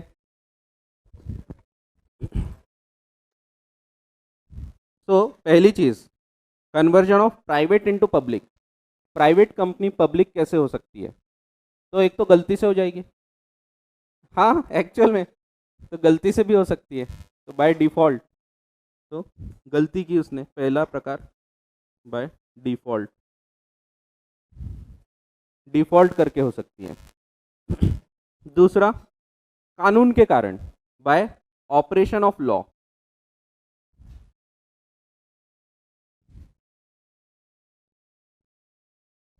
तीसरा होगा बाय चॉइस, अपनी इच्छा से। सिंपल है, देखेंगे। और पब्लिक कंपनी प्राइवेट कैसे हो सकती है? तो ये सिर्फ बाय चॉइस होगी, गलती से नहीं होगी।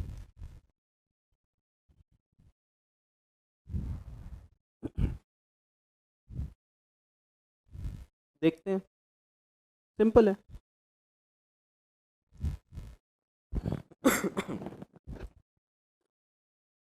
थोड़ा बच के रहो, लेकिन अभी कोरोना बढ़ रहा है, नागपुर में बहुत बढ़ गया बोलते हैं, ऐसा बोलते बा। अब अपने को नहीं पता, अपने को तो होके भी चला गया होगा तो पता नहीं लगता। हाँ, अपने को पता नहीं लगता। ठीक है, सो ऐसा है बाय डिफॉल्ट। डिफॉल्ट में कैसे हो सकती है, कुछ सोच सकते हैं आप? डिफॉल्ट गलती से, गलती से हो सकती है कैसे? लोग ज़्यादा हो गए, हाँ, आर्टिकल्स में मिस्टेक हो गई, शेयर्स ट्रांसफर हो गए, सब तो पता है आपको। चलो, चलो आगे बढ़ते हैं। हाँ, एक्चुअल में यही है। तो अगर वो तीन रिस्ट्रिक्शंस जो थे, तीन कंडीशंस जो थी, वो फॉलो करना भूल जाती है, फेल हो जाती है। कौन कौन सी तीन कंडीशन थी सेक्शन 2 क्लॉज 68 में? पहली चीज थी restricts the transferability of shares. अगर वो नहीं किया, मींस शेयर्स को फ्रीली ट्रांसफरेबल कर दिया, कैसे होगा ये? तो ये हो सकता है by converting it into share warrant. Warrant में कन्वर्ट हो गया। वारंट पता है आपको? शेयर वारंट, कॉमर्स वालों को पता होगा जो कॉमर्स की तरफ से हैं। तो एक शेयर वारंट एक डॉक्यूमेंट होता है जो कि आप ऐसे ही ट्रांसफर करके ओनरशिप ट्रांसफर कर सकते हो, यानी फ्रीली ट्रांसफर हो जाता है वो। मैंने किसी को शेयर वारंट दे दिया, वो ओनर हो गया, उसने किसी और को दे दिया, वो ओनर हो गया। तो इस प्रकार से ओनरशिप ट्रांसफर हो जाएगी, मीन्स ये फ्रीली ट्रांसफरेबल हो गया।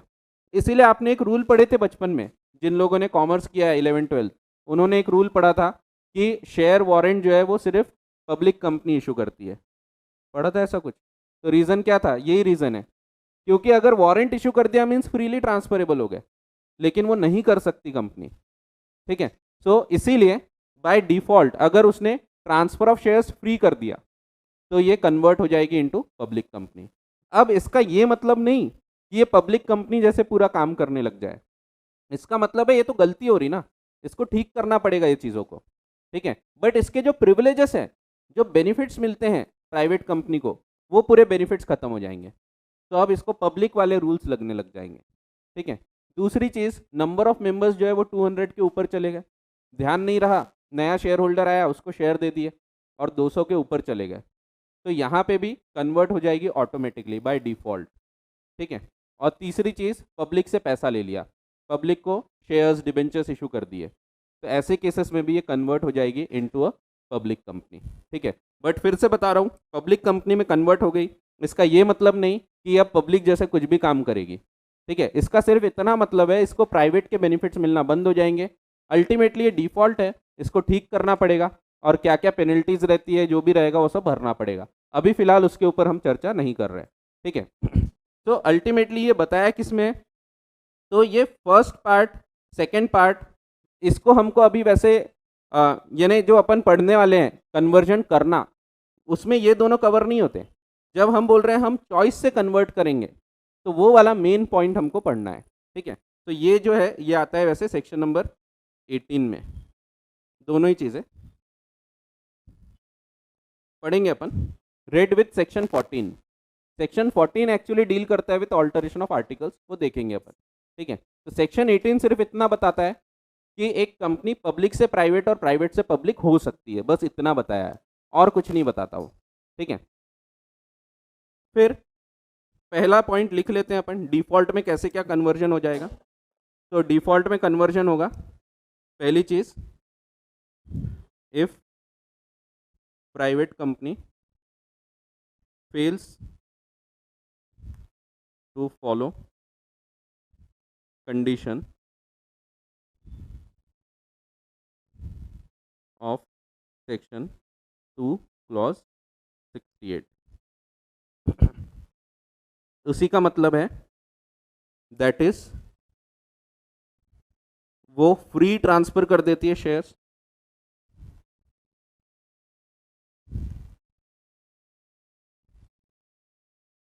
Allows free transfer of shares, पहला पॉइंट, या फिर और नंबर ऑफ मेंबर्स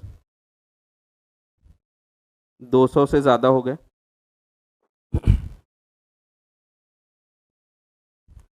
आपके पास जगह ज़्यादा होगी। तीसरा,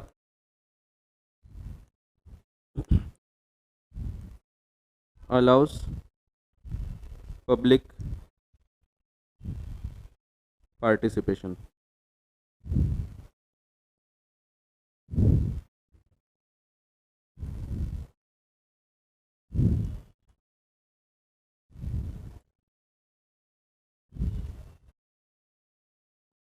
सिंपल।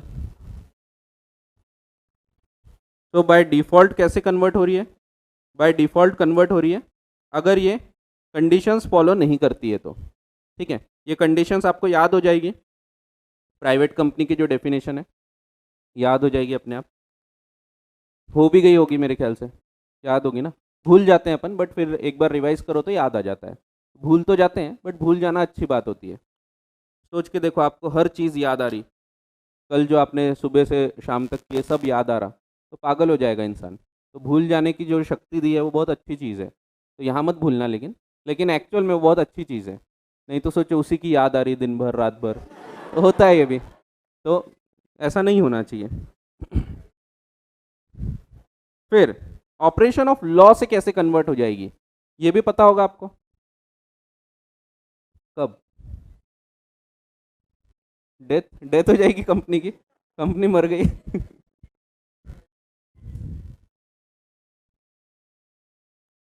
पब्लिक कंपनी की डेफिनेशन याद करो। हाँ बस वही है, खत्म, सब्सिडरी बन गई वो प्राइवेट थी लेकिन एक पब्लिक कंपनी ने उसके शेयर्स खरीद लिए, मोर देन 50%। मीन्स उसको कंट्रोल कर लिया एक पब्लिक कंपनी ने, तो उसका प्राइवेट के जो बेनिफिट्स थे, जो स्टेटस था, वो खत्म हो गया, पब्लिक मान ली जाएगी, it will be deemed as public company. तो बाय ऑपरेशन ऑफ लॉ कानून अप्लाई हो रहा है। कानून बोलता है अगर एक कंपनी पब्लिक कंपनी की सब्सिडरी है तो वो भी पब्लिक मान ली जाएगी, भले ही वो प्राइवेट है बाय इट्स आर्टिकल्स, बट वो भी पब्लिक मान ली जाएगी। तो यहाँ वही है, if private company becomes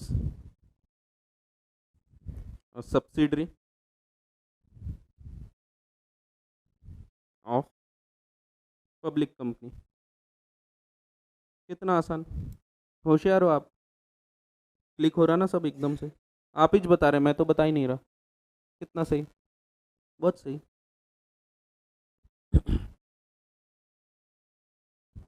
so example भी लिख सकते हैं हम, जैसे एक रिलायंस इंडस्ट्रीज लिमिटेड है, ये कैप्स लर्निंग प्राइवेट लिमिटेड की 70% शेयर होल्डिंग अक्वायर कर लेती है। तो यहाँ पे ये भले ही प्राइवेट लिमिटेड है बट अब ये प्राइवेट नहीं मानी जाएगी, इसको पब्लिक माना जाएगा, डीम्ड पब्लिक।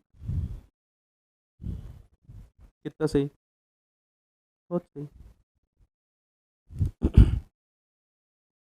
आसान है सब, सभी आसान है। अब हम पढ़ेंगे बाय चॉइस कैसे कन्वर्ट होती है। तो कैसे कन्वर्ट करना पड़ेगा, आरओसी को बोल देंगे। अच्छा भाई कन्वर्ट कर दें, तो आरओसी भी कुछ बोलेगा ना आपको। हाँ क्या बोलेगा, आर्टिकल्स बदलो बोलेगा। हाँ तो सही है ना, आर्टिकल्स बदलना पड़ेगा। आर्टिकल्स में क्या लिखा है कि भाई ये प्राइवेट है और ये इसके कुछ रिस्ट्रिक्शंस है, तो ये रिस्ट्रिक्शंस हटाओगे तो ये पब्लिक हो जाएगी, है कि नहीं, समझ रहा कि नहीं। बस सिंपल, कैसे हटाते हैं रिस्ट्रिक्शंस, स्पेशल रेजोल्यूशन, ये क्या होता है? अच्छा ये सब पता है आपको, चलो थोड़ा बहुत बता देता हूँ मैं। कितने होशियार हो लेकिन आप, बहुत ही बढ़िया। तो क्या होता है ना, मेंबर्स होते हैं, आपको पता है ये लोग कौन है, जब मैं ऐसे लोग बनाऊंगा तो ये मेंबर्स रहेंगे, ठीक है, ऐसे लोग मेंबर्स होते हैं। ऐसा व्यक्ति रहेगा तो ये प्रमोटर रहेगा, ठीक है, तो ऐसा है। तो ये लोग हैं, इन्होंने बनाया था एक कंपनी और कंपनी चलाने को डायरेक्टर्स को दे दिया। तो डे टू डे वर्किंग जो है वो तो ये लोग कर लेते हैं। इसमें भी एक व्यक्ति को बोल दिया जाता है मैनेजिंग डायरेक्टर करके, तुम देख लो भाई, वो पूरा काम करते रहता है। रोज रोज खरीदना बेचना है कुछ, तो उसके लिए फिर पूछा नहीं जाता। जैसे समझो रिलायंस में मैंने कुछ ऑर्डर किया, क्या किया मैंने, रिलायंस से जियो का सिम ऑर्डर किया, तो वहाँ मुकेश अंबानी के पास नहीं जाएंगे, अरे वो शर्मा जी का ऑर्डर आया, बेचो कि नहीं, तो वो सब नहीं। तो ये जो छोटी मोटी चीज़ें है तो ऐसी हो जाती। लेकिन थोड़ी बड़ी चीज़ें, जैसे कोई बड़ा अपने को ऑर्डर खरीदना है, अपने को थोक में कुछ चीज़ खरीदना है, तो उसके लिए फिर ये लोग मीटिंग बुलाते हैं। इसको हम बोलते हैं बोर्ड मीटिंग। MEA नहीं आता, मीटिंग, वो मीट अलग हो गया। हाँ ठीक है, गुरुवार है क्या आज? नहीं गुरुवार नहीं है आज, आज चलता मेरे को नहीं चलता। चलो ठीक है ठीक है। हाँ तो बोर्ड मीटिंग, बोर्ड मीटिंग में ये लोग जो रेजोल्यूशन पास करते हैं, रेजोल्यूशन का क्या मतलब है, डिसीजन, सिंपल। आप रेजोल्यूशन पास करते ना, कब करते हैं, 1 तारीख को, है ना। इस साल तो मैं जिम जाऊंगा ही, और फिर जिम वाले की कमाई होती, और 2 महीने बाद कोई भी नहीं आता, तो फ्री में कमाई हो जाती है उसकी, तो ऐसा होता है। तो रेजोल्यूशन मीन्स संकल्प लेना, हिंदी में अगर बोलो तो संकल्प, तो मीन्स सीधा सीधा डिसीजन, ज़्यादा हिंदी नहीं करना चाहिए, डिफिकल्ट हो जाता है। तो डिसीजन, तो जो बोर्ड डिसीजन लेता है इसको हम बोलते हैं बोर्ड रेजोल्यूशन।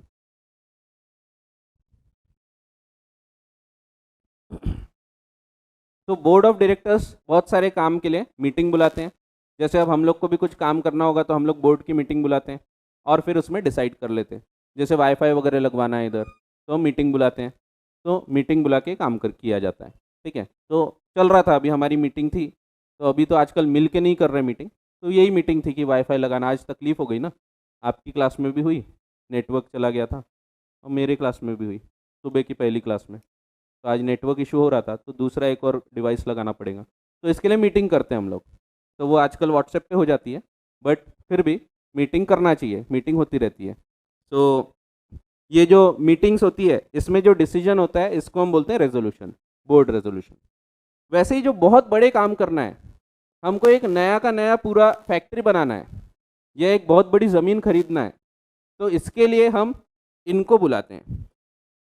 या हमको कन्वर्ट करना है कंपनी को, अब कंपनी कन्वर्ट करना है ना, बहुत बड़ा डिसीजन है, तो ऐसे कोई भी डिसीजन है तो हम इनको बुलाते हैं, मेंबर्स को। और जो मेंबर्स की मीटिंग होती है इसको हम जनरल मीटिंग बोलते हैं।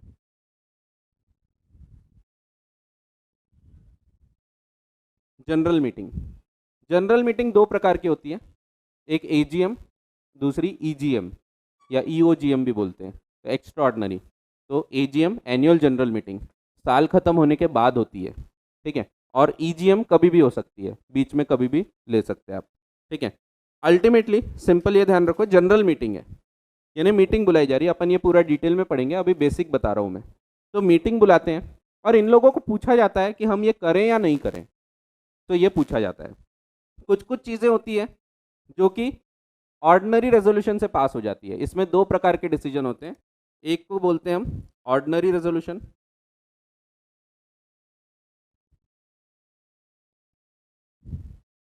दूसरे को हम बोलते हैं स्पेशल रेजोल्यूशन।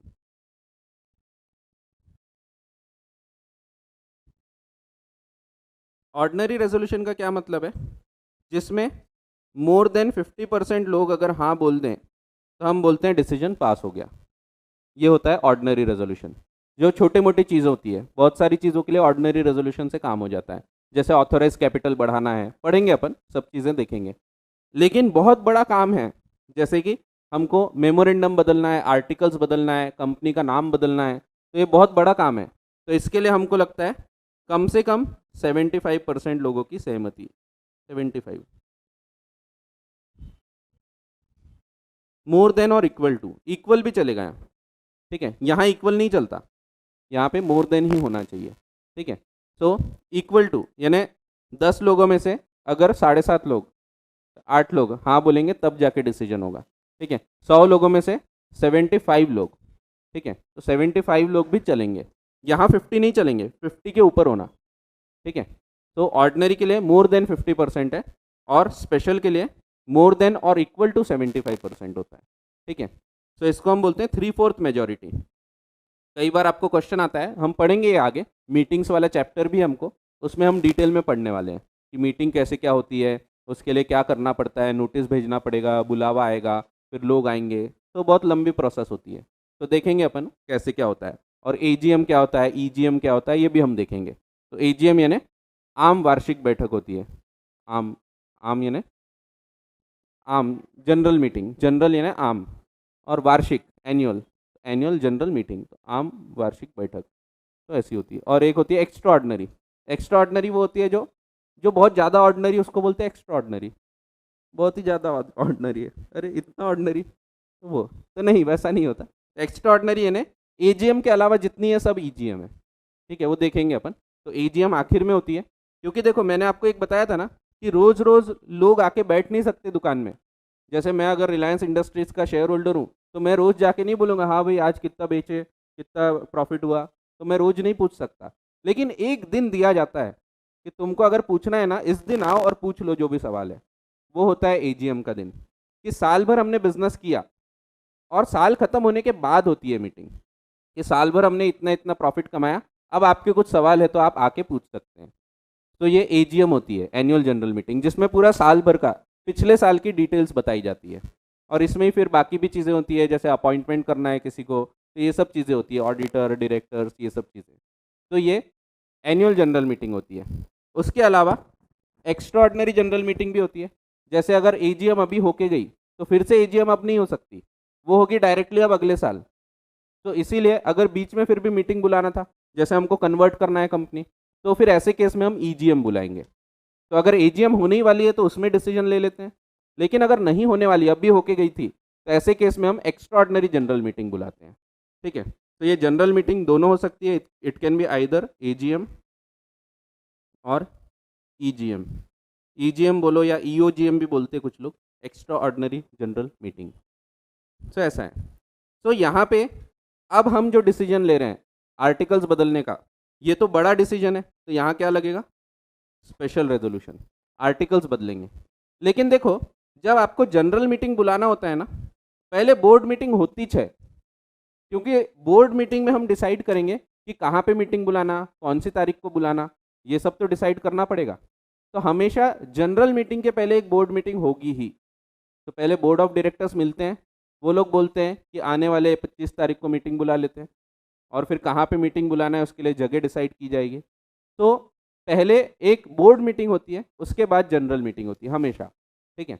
तो बोर्ड मीटिंग अगर आप नहीं भी लिखते हैं एग्जाम में तो चल जाएगा, जैसे आप डायरेक्टली लिखते हैं जनरल मीटिंग बुलाई जाएगी तो भी चलेगा।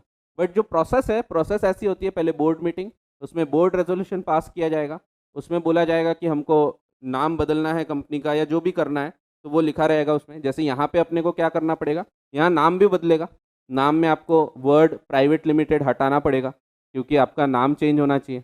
आप प्राइवेट कंपनी से पब्लिक कंपनी में कन्वर्ट होना जा रहे हैं, तो आपके नाम में जो प्राइवेट वर्ड लिखा है वो यहाँ पे हटाना पड़ता है जब आप अपनी इच्छा से नाम बदल रहे हैं।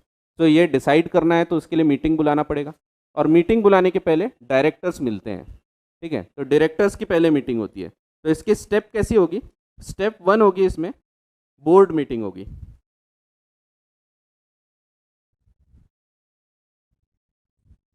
और इस बोर्ड मीटिंग में बोर्ड रेजोल्यूशन पास किया जाएगा।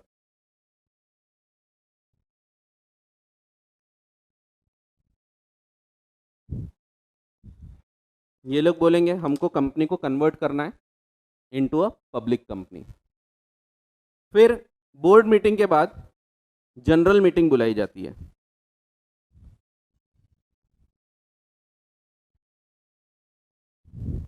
जनरल मीटिंग में यहाँ पे क्योंकि बड़े डिसीजन लेना है आपको, इसीलिए यहाँ पे आप पास करते हैं स्पेशल रेजोल्यूशन।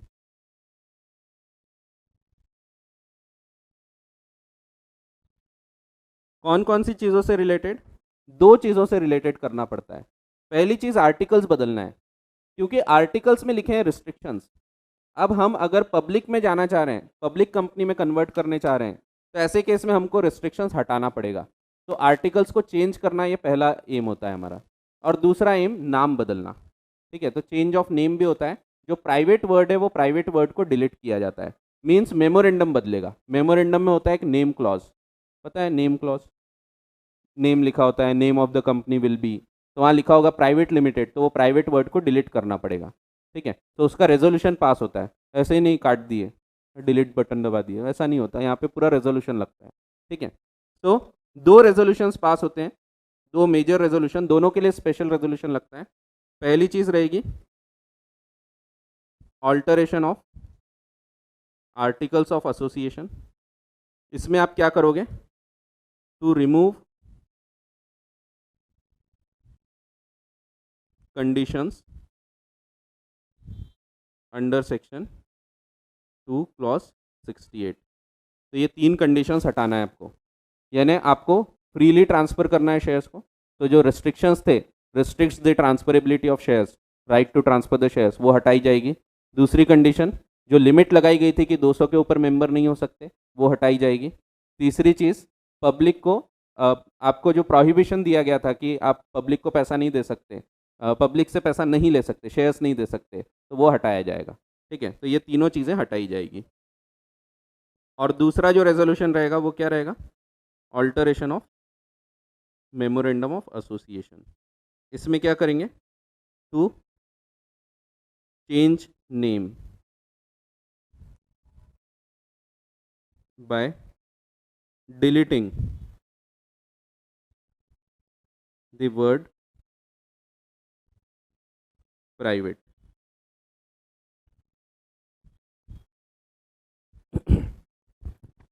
अब आपने ये कर लिया, इसके बाद क्या करेंगे, किसी ने बोला था हमको आरओसी को बताना पड़ेगा, तो बताना पड़ेगा। ठीक है, तो आरओसी को बताना पड़ेगा कि देखो भाई हम ये कर रहे हैं।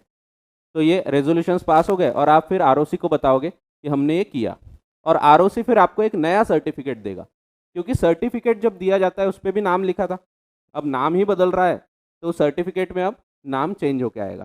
ठीक है, तो अब प्राइवेट वर्ड हटाया जाएगा और लिमिटेड वर्ड लिखा जाएगा। ठीक है, तो यहाँ पे इसके बाद फाइलिंग होती है, आपके पास जगह होगी, ऐसा मैं मान के चल रहा हूँ, नहीं तो आप अलग से बना सकते हैं, घर जाके फिर से बना लेना अच्छे से। वैसे मैंने आपको बताया नहीं ना, मैं भूल गया बताना, पहली क्लास में मैं बताता हूँ कि आपको एक कॉपी लेके आना है, कॉपी में बनाना है जो डायग्राम्स वगैरह, और कई जगह बुक में भी जगह दी गई है तो वहाँ भी आप बना सकते हैं, बट जहाँ नहीं है तो वहाँ पे आपने कॉपी में बनाना चाहिए। ठीक है, तो ये आपको कॉपी मेंटेन करना है। आप सोच रहे होंगे सर अब कॉपी भी बनाना पड़ेगा लॉ के लिए भी, तो यस बनाना पड़ेगा, तो बनाना चाहिए, उससे आपको काफ़ी कुछ सीखने मिलेगा कि कैसे क्या लिखना है, क्योंकि अपन जब तक लिखेंगे नहीं अपन अटकेंगे नहीं, और अटकेंगे नहीं तो अपने को लगेगा अपने को तो सब आ रहा है। नोटिस किया होगा ना आपने फाउंडेशन में, तो किया होगा अरे आता है अपने को, लिखने बैठे अरे अटक गए अपन, हुआ होगा ऐसा। तो वो जब तक आप लिखोगे नहीं तब तक के समझेगा नहीं।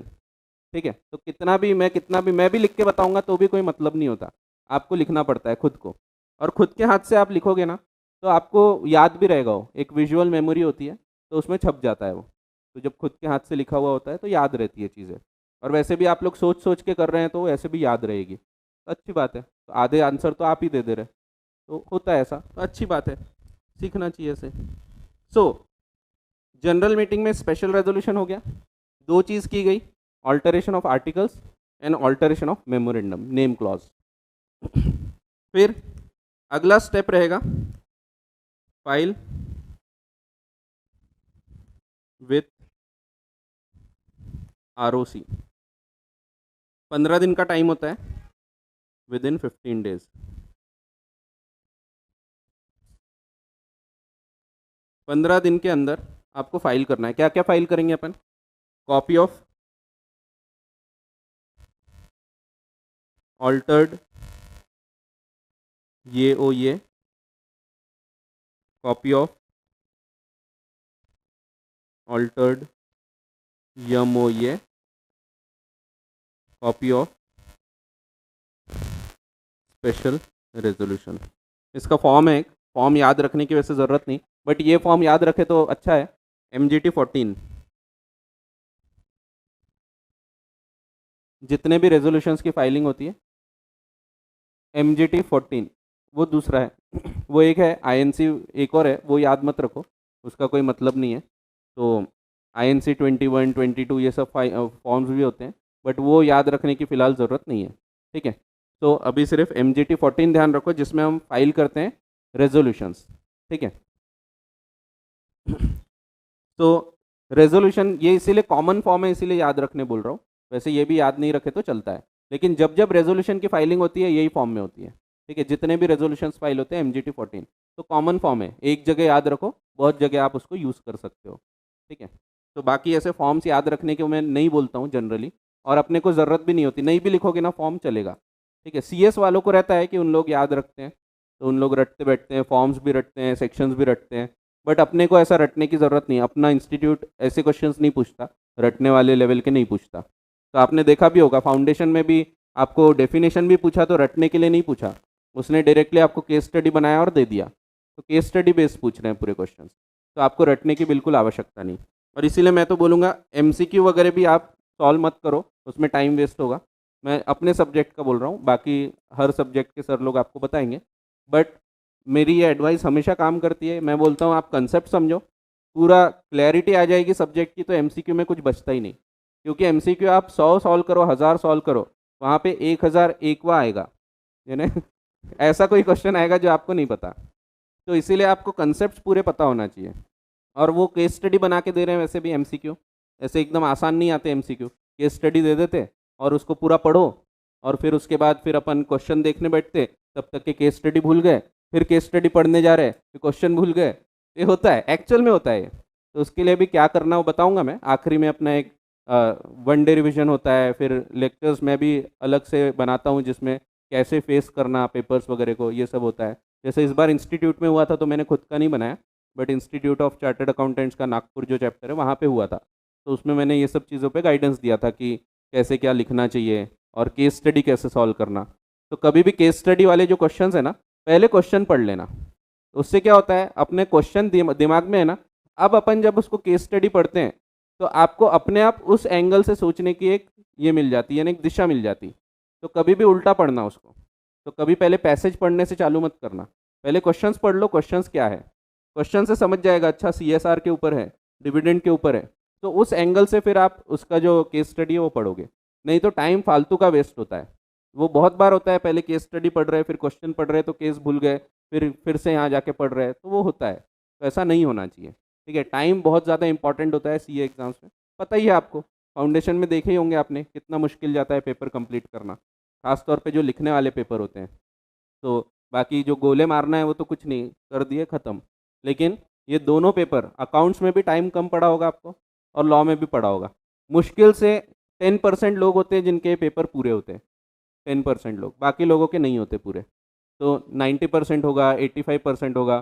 कुछ लोग ऐसे होते हैं 65 मार्क का करके आते, सर 40 मिल गए थे, ऐसा भी होता है।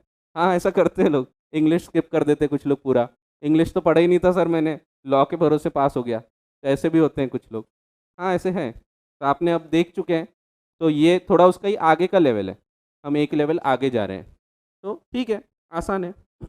हाँ, इसके बाद क्या होगा, बस इसके बाद छुट्टी होगी नहीं, इसके बाद फाइलिंग कर दिया आपने, ROC की भी कोई जिम्मेदारी बनती है, ROC नोट करेगा अपने पास और एक नया सर्टिफिकेट ऑफ इनकॉर्पोरेशन देगा। तो ROC will issue fresh, fridge से निकाल के देगा fresh certificate of incorporation. Fridge में रहा तो फ्रेश होता है, फ्रेश। ठीक है, ठीक है, कुछ भी।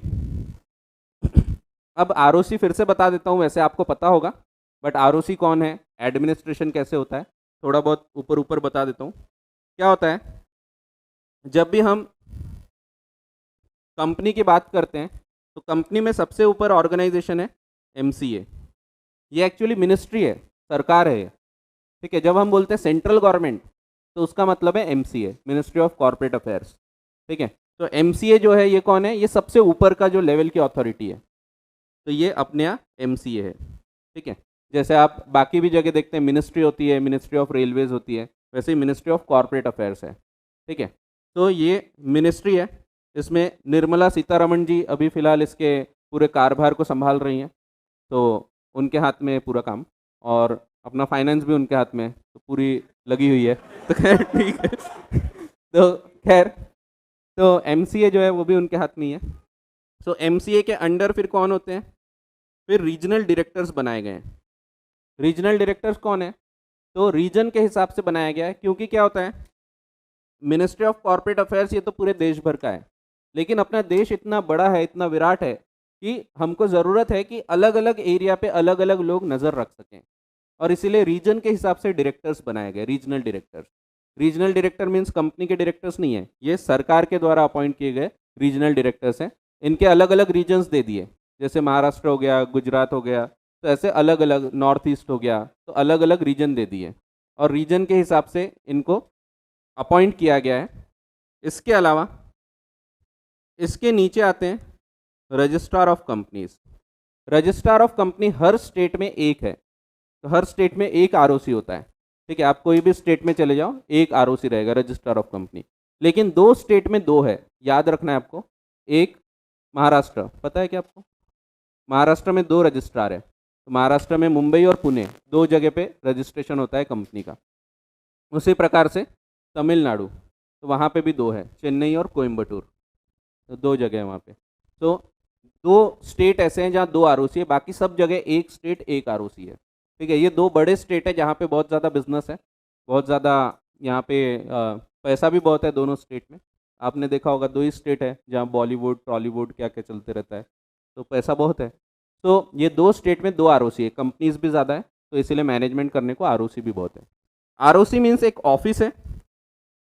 आरओसी का मतलब, रजिस्ट्रार का मतलब सिर्फ एक व्यक्ति नहीं, एक पूरा ऑफिस है वो। वहाँ पे रजिस्ट्रार होगा, उसके अंडर और लोग होंगे, कोई बाबू होगा, कोई सिपाही होगा, तो और भी लोग होंगे, क्योंकि एक ऑफिस है। जैसे आप सरकारी ऑफिस में बाबू, यानी वो नहीं जो आप बाबू सोच रहे, मेला बाबू, मेरे बाबू ने थाना खाया, तो वो नहीं, तो वो बाबू थाना खाता है, हम खाना खाते हैं, तो ऐसे रहते हैं बाबू। तो वो बाबू बेबी वाला बाबू नहीं। तो यहाँ पे बाबू यानी सरकारी ऑफिसर, जब भी मैं बाबू बोलूँगा तो सरकारी ऑफिसर, ठीक है। तो जो सरकारी ऑफिसर होते हैं ये लोग रहेंगे, क्लर्क वगैरह जो रहेंगे, तो ये लोग रहेंगे। तो इन लोग पूरा ये काम करते हैं। इसके ऊपर रीजनल डायरेक्टर, इसके ऊपर एमसीए।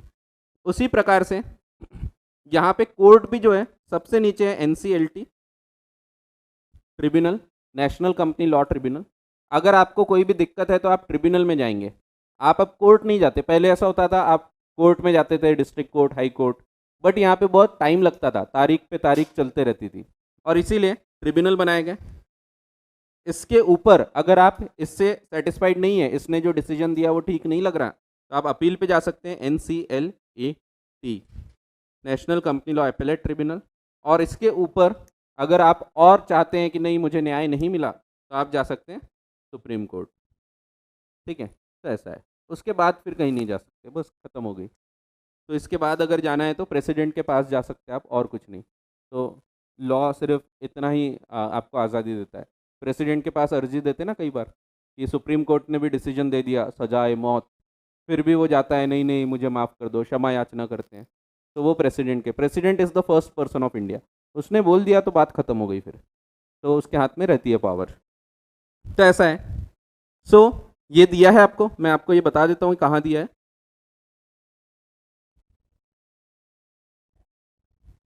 ये चैप्टर नंबर 2 में दिया होगा आपको, 1 में नहीं दिखेगा। 1 में है क्या? नहीं, यही है, 1 में ही है। पृष्ठ क्रमांक 1.28, 1.28। दशमलव है ना, पॉइंट, नाम से सिर्फ दशमलव लगता है, लेकिन पॉइंट। ये सिर्फ इंफॉर्मेशन पर्पस के लिए है। एमसीए, एमसीए काम कैसे करता है? तो एमसीए में भी ऑफिसर है, कोई काम के नहीं अपने, सेक्रेटरीट, फिर रीजनल डायरेक्टर है, फिर रीजनल डायरेक्टर कहाँ कहाँ है वो बताया, 7 रीजनल डायरेक्टर है। ईस्टर्न कोलकाता में बैठा हुआ है, वेस्टर्न मुंबई में, सदर्न चेन्नई, नोएडा, ऐसे करके अलग अलग रीजनल डायरेक्टर्स हैं, ठीक है। तो कोई खास काम के नहीं।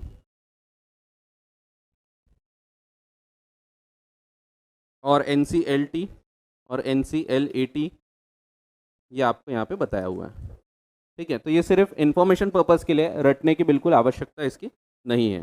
तो इन्फॉर्मेशन के लिए दिया है। सबसे ऊपर सुप्रीम कोर्ट है, उसके नीचे NCLAT, उसके नीचे NCLT ट्रिब्यूनल। तो ट्रिब्यूनल यानी एज गुड एज कोर्ट है वो, तो कोर्ट जैसे ही होते हैं, इसको कोर्ट नहीं बोलते हम, ये क्वाजी जुडिशियल है। क्वाजी जुडिशियल का मतलब है कोर्ट जैसी अथॉरिटीज़ है, ठीक है। तो यहाँ पे भी वैसे ही होगा, एक जज होगा वो डिसीजन देगा। बट ट्रिब्यूनल का खास बात ये होती है, हर एक्ट में आप देखोगे ट्रिब्यूनल रहता है। आप कंपनीज एक्ट देखते हैं उसमें दिखेगा NCLT, आप इनकम टैक्स देखोगे उसमें ITAT है, इनकम टैक्स एपेलेट ट्रिब्यूनल, तो उसमें अगर आपको अपील पे जाना है तो वहाँ जाना पड़ता है। तो ऐसे करके हर जगह ट्रिब्यूनल बनाए जाते हैं। लेबर लॉज में उनके खुद के ट्रिब्यूनल होते हैं। तो ये जो ट्रिब्यूनल है इनका एम ये होता है कि हमारे पास सिर्फ स्पेसिफिक केसेस ही आए, जैसे कंपनीज एक्ट की जो केसेस है वो NCLT में जाएगी, तो इनके पास काम एकदम लिमिटेड हो जाएगा, तो डिसीजन ज़्यादा अच्छे से हो पाएगा और ज़्यादा जल्दी हो जाएगा। तो मेन एम ट्रिब्यूनल का वही होता है। और ये कोर्ट जैसी ही है, आप ये नहीं बोल सकते कि नहीं नहीं मैं यहाँ नहीं जाऊँगा, मैं कोर्ट में जाऊँगा। तो यहाँ पे लिखा है तो यहीं जाना पड़ता है। तो हर कानून में लिखा होता है कि आप कहाँ पे जाओगे, अगर आपको कोई दिक्कत है तो किसके पास आपको अपील करना है, तो वो वहीं पे फिर आपको जाना पड़ता है। फिर सेंट्रल गवर्नमेंट MCA, तो जब भी मैं सेंट्रल गवर्नमेंट बोलूँगा, बहुत जगह आएगा ऐसा वर्ड, तो सेंट्रल गवर्नमेंट का मतलब ये है MCA। हम नरेंद्र मोदी के पास नहीं जाएंगे, हम किसके पास जाएंगे, मिनिस्ट्री ऑफ कॉर्पोरेट अफेयर्स के पास जाएंगे। फिर रीजनल डायरेक्टर, जो 7 रीजनल डायरेक्टर बनाए गए, और ROC, रजिस्ट्रार ऑफ कंपनीज, ठीक है। तो ऐसा है। हाँ, क्या हो गया कल? तो अभी अपना आधा ही हुआ है पढ़ना, चलो ठीक है, कल पढ़ लेंगे, तो कल रिवाइज हो जाएगा, टाइम भी हो चुका है, और कल रिवाइज भी हो जाएगा इस बहाने, तो अपना कल का रिवीजन का टाइम बच जाएगा, एक ही बात हो जाती। सो कल मिलते हैं, थैंक यू। कोई डाउट होंगे तो पूछ सकते हैं, ऑनलाइन वाले ऑफलाइन वाले।